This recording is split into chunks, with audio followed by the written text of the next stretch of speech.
बोलो सतगुरुदेव की जय। निरंकार कोई जाप नहीं है। निरंकार की तरह तू जाप जपया करता उस कैसे, जैसे एक समय दो तपस्वी थे, उन दोनों तपस्वी हाहा और हूहू, तो एक का हाहा नाम था, एक का हूहू। तो उन हाहा हूहू के मन में अपने अपने तप का अभिमान बन गया। हाहा कहता है मैं तेरे से ज्यादा बलवान हूँ, ज्यादा तप मेरे अंदर साथ शक्ति है। हूहू कहता नहीं, मेरे अंदर तप तेरे से ज्यादा शक्ति, तप की शक्ति ज्यादा है। तो उन्होंने अपना फैसला करवाने के लिए किसी एक थर्ड पर्सन की आवश्यकता पड़ी। वो पहले पहुंचे इंद्र के पास। इंद्र ने सोचा यदि मैं एक को कह दूंगा ये तो इसके अंदर बल ज्यादा है, शक्ति भक्ति का, तप का, तो दूसरा नाराज होते ही मेरे डंक मार देगा, श्राप दे देगा। क्योंकि सिद्धों में श्राप, तपस्वियों में सिद्धियां होती हैं, वो श्राप तुरंत दे देते हैं। जैसे हाथ लगते बिरड और तो ये डंक मार देते हैं, सर्प डंक मार देते हैं। ऐसे ये संत साधक हैं जो तत्व ज्ञान से अपरिचित हैं। तो ब्रह्मा जी कहने लगे, और इंद्र जी ने अपना पीछा छुटा लिया कि महापुरुषों मैंने तो कभी तप किया नहीं ऐसा, और ना मुझे इसके बारे में ज्ञान, कौन से में ज्यादा है कौन से में कम है। फिर वो ब्रह्मा जी के पास गई, ब्रह्मा जी से भी यही प्रश्न किया। तो ब्रह्मा जी ने भी यही सोचा भी एक को तो कहना पड़ेगा तेरे में ज्यादा तप है, इसमें कम है, तो एक नाराज होगा ही होगा, और नाराज होते तुझे श्राप देगा।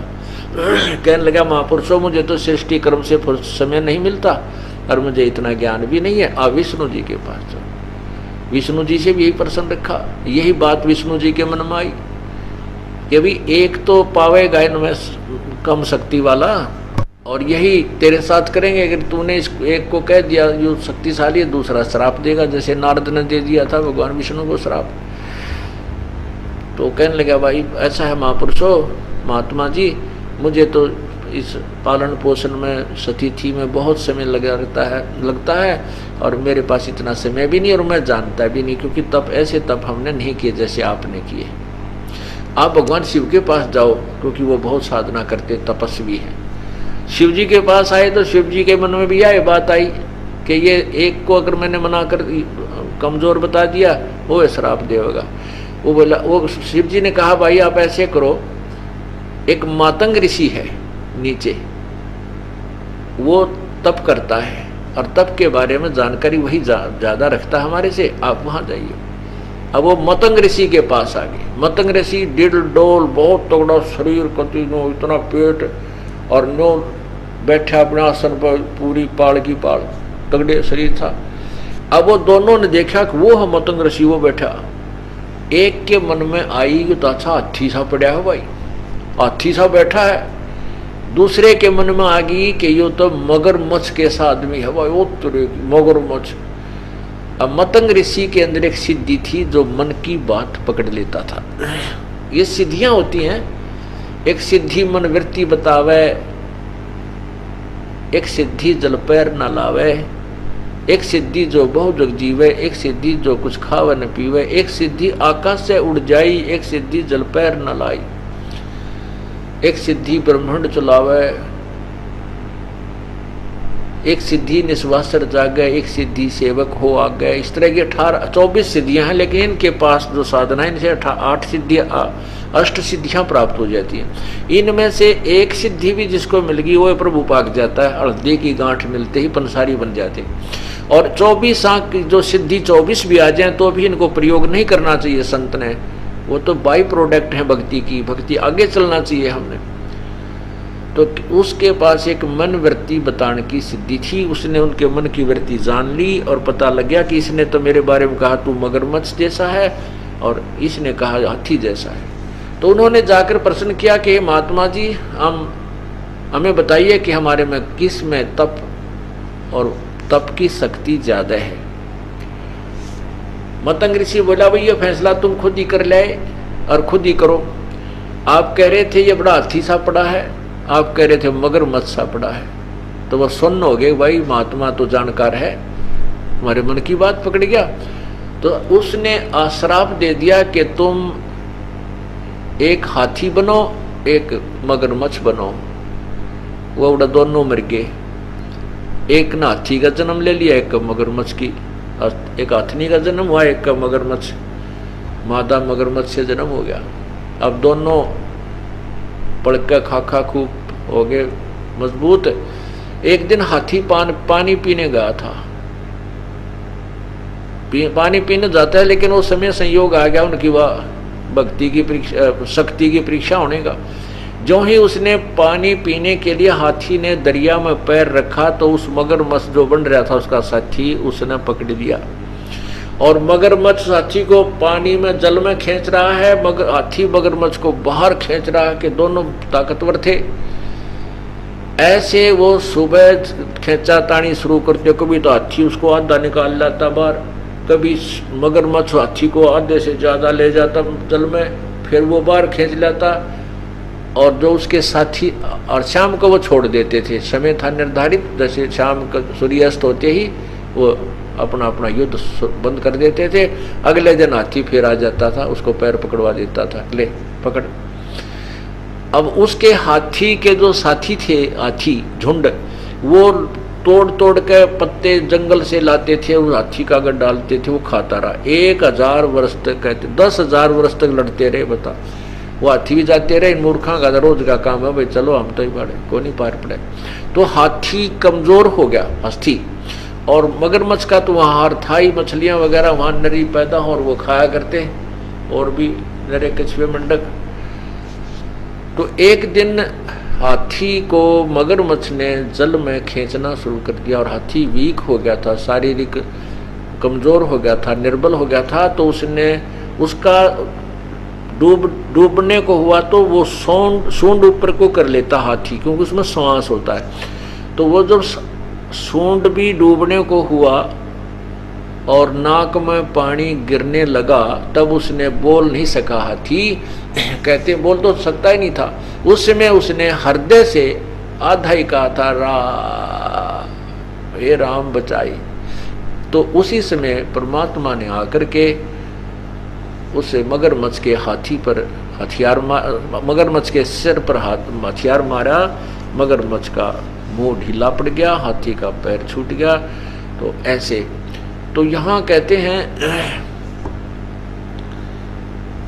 इसको ररंकार धुन कहते हैं। ररंकार मतलब कसक के साथ, हृदय से, जैसे मरता हुआ भगवान ने याद करे, ऐसे उस प्रभु की कसक से नाम लेना ररंकार धुन कहलाती है।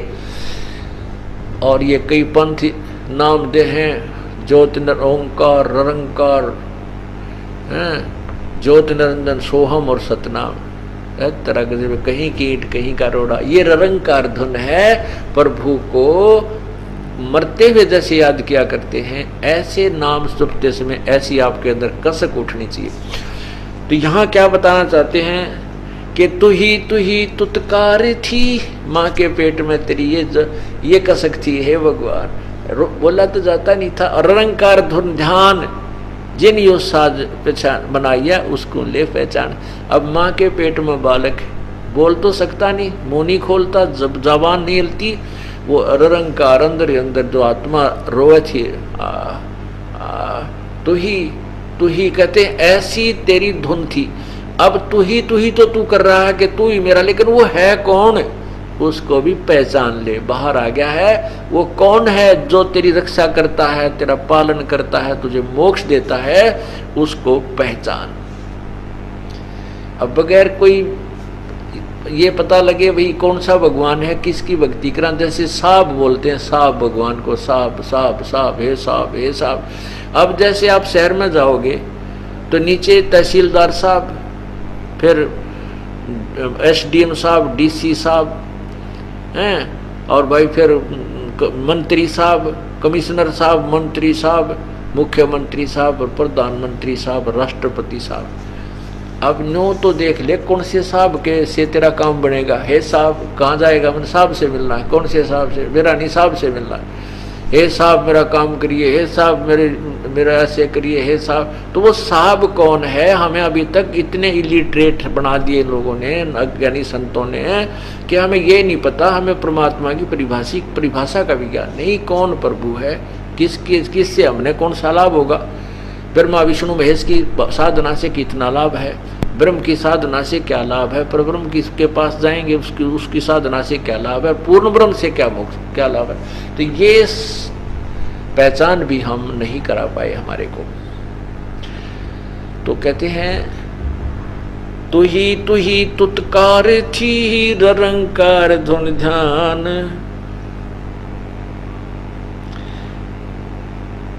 जिन यो साज बनाई या जा कूंडे पहचान।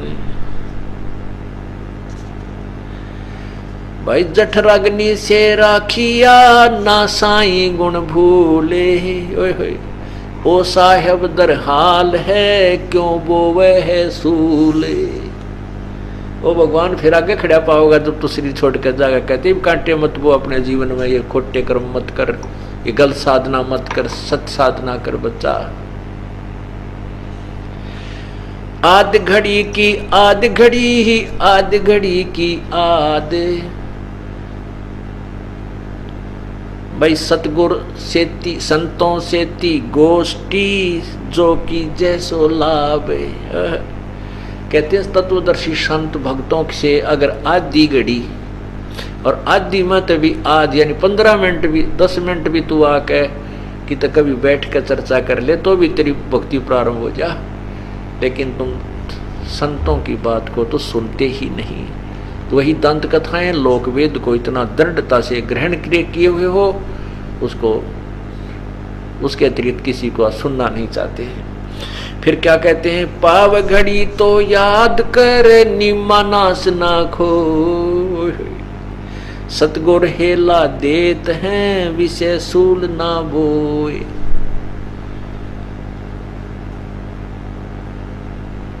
आधी घड़ी की आध घड़ी, आधी की पुन आध यानी 1/4 घड़ी का चौथा हिस्सा।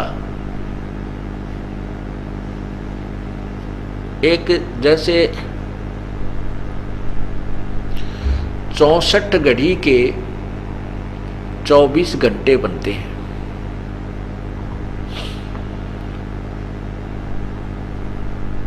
चौबीस घंटे बनते हैं, अर्थात 20 मिनट के 22 मिनट के आसपास एक घड़ी बनती है। और उस 22 मिनट का आधा 11 और 11 का आधा 5:30। कहते हैं पाव घड़ी तो याद कर उस मालिक ने, कम से कम एक बार स्टार्ट तो कर, फिर तो वो अपने आप जगह बढ़ जाएगी। कहते हैं पाव घड़ी तो याद करे निम्मा नाश ना खोए, सतगुर हेला देत हैं ये विषय सूल ना बोए। कहते हैं 5 मिनट तक आके भगवान की चर्चा सुन, फिर उसका याद कर। कम से कम एक बार शुरू हुई तो ही जैसे एक टेबलेट खावांगे बीमारी की दूर करने की, रोग काटने की, फिर दूसरी की रुचि दूसरी खाएंगे, धीरे धीरे वो रोग कटता चला जाएगा। अर्थात एक बार भक्ति स्टार्ट होगी तो आपका कल्याण हो जाएगा। बोलो सतगुरुदेव की जय।